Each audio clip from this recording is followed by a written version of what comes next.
Welcome to Oplev Salg, the podcast about professional sales.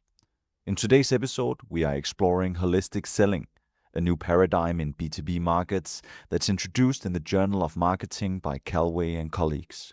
With me are two experts from Copenhagen Business School, Michel and Selma. So, what exactly is holistic selling, Selma? Good question, and thank you for inviting us to be in the podcast. Holistic selling is a concept which assumes certain changes compared to some previous concepts that we have in sales theory, but also in sales practice. And nowadays, we are moving from closing deals to orchestrating touchpoints. In holistic sales, we assume that customers are in contact with company through different touch points, and this contact has to be orchestrated from pre-purchase, purchase, and post-purchase phase.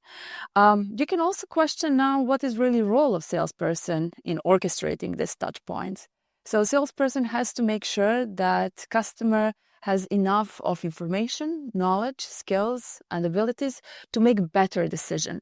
So meaning it is role and responsibility of salesperson to boost customer to make more informed, better decisions. The important, what I really like in a concept of holistic selling is the idea that customer journey is not something which is being owned by a salesperson. So purchase journey is not being owned by a salesperson, but it's rather being owned by the customer. And salesperson is their kind of support and orchestrator in the journey. If you want to have a parallel with our everyday life, you can think about, process how we drive a car. And in this context, our customer is a driver who owns his or her car. But then there is also GPS system, which helps and which definitely has important role in making sure that we don't end up in dead street, in dead end, in some unfamiliar city where we are for the first time. And I'm sure that this system can be helpful in many, many situations. Even, for example, driving in Athens, which for me was the most complicated city to drive. So yes, salespeople are their GPS in customer journey, owned by customer. And Michel, can you try to explain how does holistic selling move beyond traditional or even the relational selling approaches that we're used to?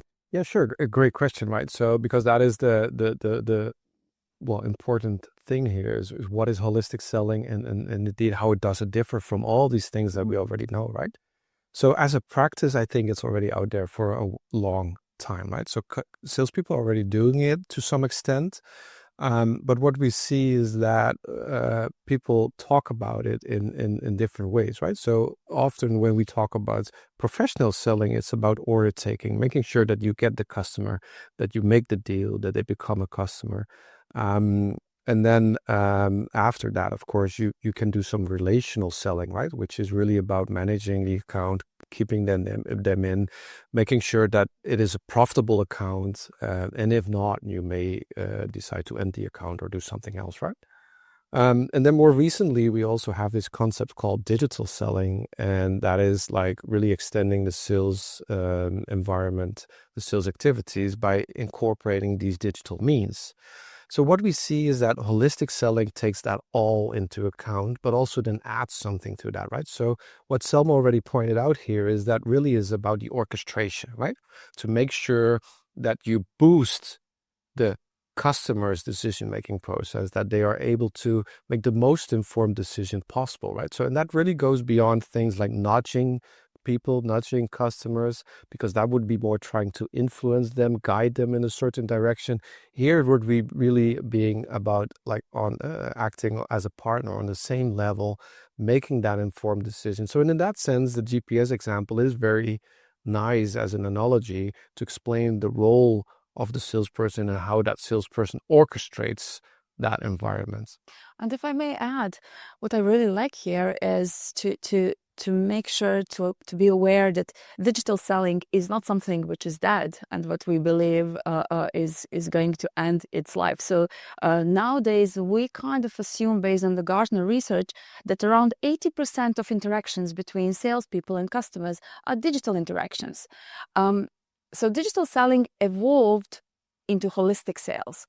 And nowadays, what we assume is that salespeople that are practicing holistic selling will be aware of all these touch points and interactions, where 80%, as we just said, interactions are done in the digital world, and they will be the one to orchestrate those interactions, meaning orchestrating webinars and case studies and white papers and different networking conferences with purchasing apps and different sites. So to make sure that customer has information when customer needs and when customer wants to have that information.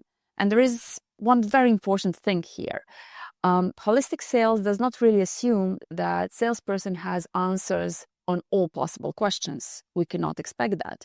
But holistic sales assumes that many people are working in the background and many touch points are working in the background to serve and to collaborate with the customer.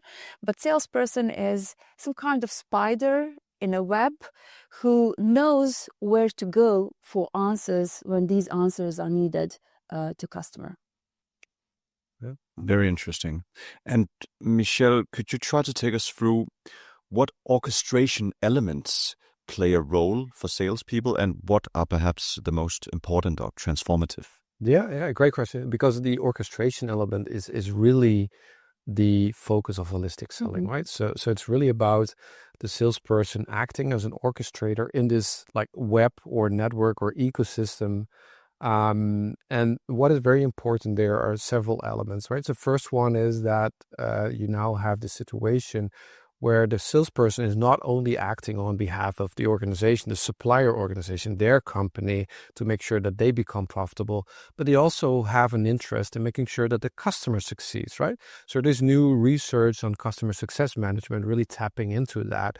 And holistic sales is taking that into account, and they label that in this new kind of term called dual agency, right? So they are not only acting on behalf of the company, right? So being an agent of the company, but they also act on behalf of the customer, being an agent of the customer. And then beyond that, I think it's actually even more than that, right? So it's not like dual agency, but it's multi-agency kind of phenomenon there, where you see that there are so many stakeholders involved, not only like one organization supplying and one organization buying, but within those organizations you have multiple stakeholders. But also beyond that, we see that especially in complex sales, other actors like governments or municipalities or partner organizations, they all are involved in that process. And the main goal of the salesperson there is to orchestrate that. So the second element that is very important is this networking ability to make sure that you have an overview of the network and that you involve all the actors there. And then the third element is to make sure that you connect all the dots along this customer journey throughout the pre-purchase, the purchase, and the post-purchase phases of this buying journey that the customer has. And then finally, what is essential there is that the salesperson makes sure that for all players involved, but specifically for the customer, that it's like a seamless experience, right? It's hassle-free, and that they make sure that the customer is making this most informed decision possible. Or as Selma said, it's really boosting the salesperson's decision-making process. So really, that is the essence of orchestrating in a holistic selling paradigm, if you may call it like that. Yeah. Which also means moving a little bit beyond traditional methods such as spin selling, because now customers are very much aware of their needs, and power moved from salespeople to customers, and customers are the ones who are able to make decisions, who are able to be very much informed, and then to look for support from salespeople when they need that support. Yep. So Michel spoke about this dual agency where you have to balance both buyer and supplier interests. Selma, how do you avoid that being a contradiction? It, on the first sight, it could sound like contradiction, but it's not really, because for many, many years, we are very much aware of win-win negotiations. And for many, many years, we are aware that it's not about splitting pie, but rather making pie bigger. And now this has a new label, if you want. in holistic sales, where this thinking is part of holistic sales. And what I really like is a quote from one VP who said, we think about salespeople as lawyers, as our lawyers in buyer's company, where they are the one to advocate for our needs. They are the one to promote us. They are the one to make sure that we get the best when we need a certain product, services, or certain collaboration. So I would assume that just making sure that there is awareness of win-win argument is a key in this role of salespeople. And then it's not really contradiction, but it's rather thinking about ourselves as someone who is there for vendor, but also for a buyer. Yeah, and if I can add to that, so what we see is that this much resembles what we already see at an organizational level, right? So where companies increasingly talk about managing their ecosystems, right? Moving away from this linear supply chain thinking, where they increasingly start to talk about managing their ecosystem, right? Which is a whole network of companies, both on the supply and the demand side. And now we also see that happening on the individual salesperson level, right? So they're exactly as what you see within these ecosystems, where the ecosystem thrives because all of the individual actors thrive. We also see that that is the goal, or actually the purpose of the salesperson, to make that happen for the individual players at the buyer journey level. Very interesting. And how do you, as a sales rep, navigate across all these touch points, Michel? So what we see there is that it's very important for the salesperson to make sure that you connect all the elements, right? And that implies that you need to be informed, right? So it implies that you need to make sure that you're like skillful, or at least that you have knowledge about digital channels, how to collect data there, how to integrate that data, but also you have these abilities to talk with people, to reach out to the right people, to have this navigating ability. And there are some studies already conducted 10, 15 years ago that really tapped into the navigation abilities and capabilities of salespeople. And those studies already showed then that it's those people who are able to navigate organizations, not only within their own organization, and for instance, to lobby and negotiate for internal resources to make their customers succeed, but also who are able to navigate outside of their own organization. Those are the most successful companies, right? So Selma, what type of salesperson typically has these attributes? That's a very good point. And sometimes when I think about salespeople, I think about some heroes who have very characteristics that kind of assembles superheroes in cartoons or movies, and that there is some knowledge that we already have, and now we have to build on it. So what we really expect from salespeople nowadays is that they are able to take shoes of customers, but also to take shoes of vendors, and to be able to understand these two sides, if you want, but also to think about the benefits for both of them. So meaning being very empathetic and having high level of emotional intelligence, if you want. For many years, we also know that salespeople have to be smart and to have IQ that is able to demonstrate cognitive intelligence as well, and to think and to reflect and to critically analyze. However, today we are very much aware that that's not enough, because we are faced with technological developments, and even holistic selling. When we talk about it, it is very much being based on these touch points, where at least 80% of those touch points are digital.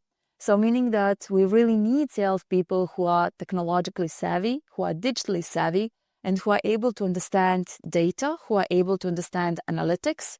And what I would like to add here is also to understand not really coding, but at least to understand how outputs of AI are being created. And because that kind of knowledge will equip salespeople to be very critical in regards to outputs of different AI-based tools that we have today. So to cut long story short, we need smart, empathetic, and digitally savvy salespeople. Yeah, and I can definitely add to that, but because what we also see is that they need to be more entrepreneurial, right? They need to be entrepreneurial within their company, outside of their companies, really being action oriented. And they also need to be able to, because that really relates to this orchestration element, they need to be able to manage their networks, to have an overview of the ecosystem, to understand what is important and what not. And what we also do here at CBS is exactly that, right? So we have a sales management program, Master of Science in Sales Management, where we train our students in these things, right? We train them to not only to be equipped in terms of professional selling, but also to have an understanding what ecosystems are, what digital platforms are, how to do the analytics, how to be entrepreneurial. They need to, for instance, train in, or they are trained in establishing their own companies, and they need to pitch that. And that brings all of these competencies together that companies are really looking for these days.